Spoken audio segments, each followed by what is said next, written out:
Jnana Knowledge, the last episode. मया दक्षेण प्रकृतिः सूयते सचराचरं हेतुनानेन कौन्तेय जगति विपरिवर्तते. Can stones float on water? Can a child lift a mountain?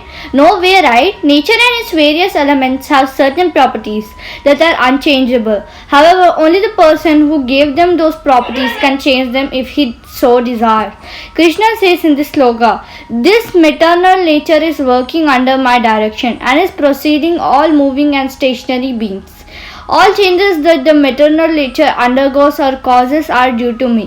Thus, the maternal elements like earth, water, fire, sky, and air all work under the direction of the Lord, who can give them their characteristics and change them if needed." Here are two beautiful tales of the Lord for you to understand this better. The floating stones. Hearing that Sita Mata was in Lanka, Lord Rama wanted to rescue her. Immediately, Lord Rama took the huge army of monkeys and went to the shore of the ocean that stood between Lanka and them. It was a huge task for the millions of monkeys to cross the ocean. Lord Rama wondered how the crossover could be possible and appealed to the ocean god Samudra. After a long time, the ocean god finally rose from the ocean. He seemed like a bright sun at dawn. He wore a red dress with a garland of red flowers, and his eyes appeared like lotuses. He wore a flower crown and a prominent jewel around his neck. He was surrounded by many river goddesses. He folded his hands and spoke humbly, "My dear Lord Rama, every element has its natural state. Therefore, it won't be possible for me to change the state of this ocean. Still, I can tell you the means of which you can cross me along with your army. You can construct a bridge over me, while I will sustain against my nature. I can assure you that the fierce creatures in the ocean won't disturb your army." Although you can easily cross the ocean without even making a bridge, I still request you to construct the bridge so that future generation can know and witness your greatness through this superhuman activity of making stones float on water. Thus assured by the ocean god, Lord Rama was pleased. The monkeys then jumped joyfully and began their work. Soon there was thousands, hundreds of trees and massive heaps of rock piled on the beach. One of the monkeys named Nala was a good architect.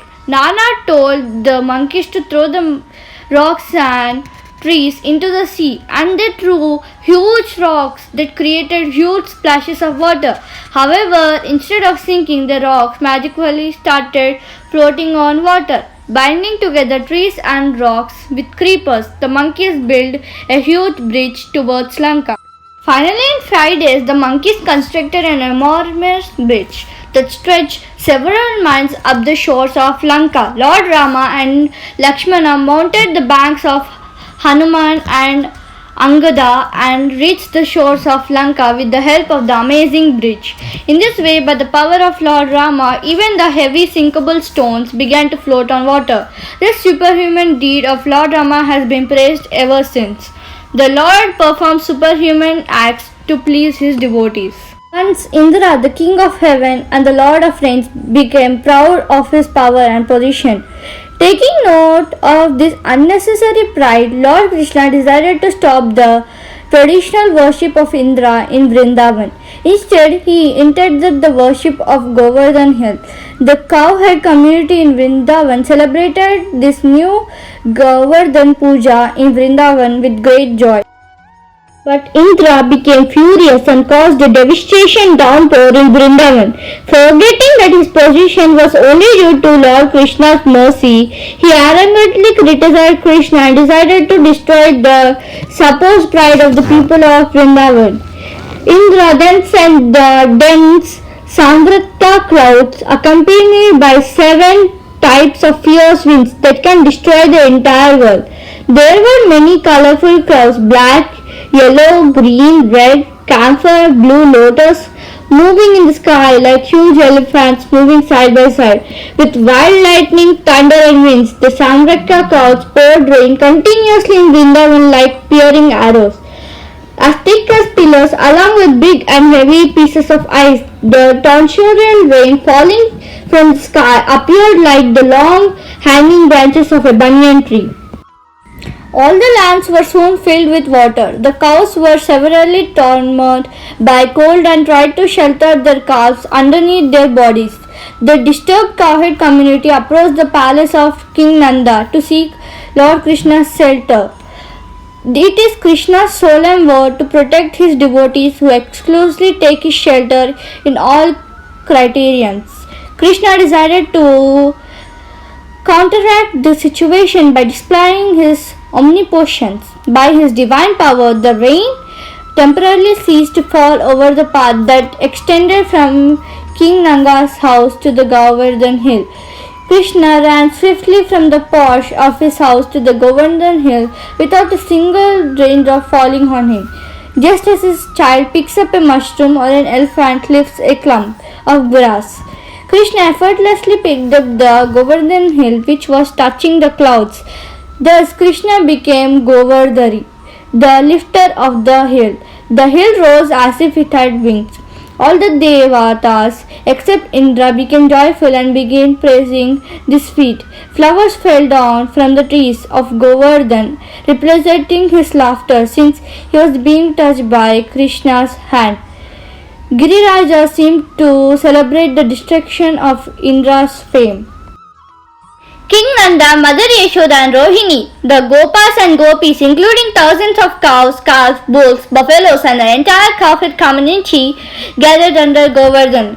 Originally, all of them would not fit under the base of a medium-sized hill like Govardhan. However, through the power of Lord Krishna's touch, Govardhan expanded to 32 miles so that all of them could be sheltered comfortably under him. A chunk of earth fell and formed a natural boundary wall from the perimeter of Govardhan and prevented the water from entering this privacy. Shinang has coiled himself around Govardhan to stop the water from flowing under the hill.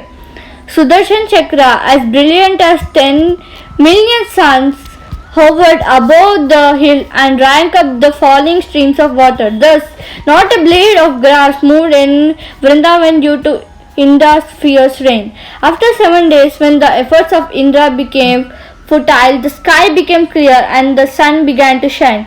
While the 7 days were like 7 yagnas of intense pain for Indra, they were like 7 joyful hours for the residents of Vrindavan. Krishna then placed Govardhan back on the ground where he had stood earlier. Whether the Lord protects or punishes, all his activities are merciful and enchanting. Since the Lord controls nature, he alone can make stones float and can lift a big hill on his little finger. He even casts devas if they go astray due to pride or greed.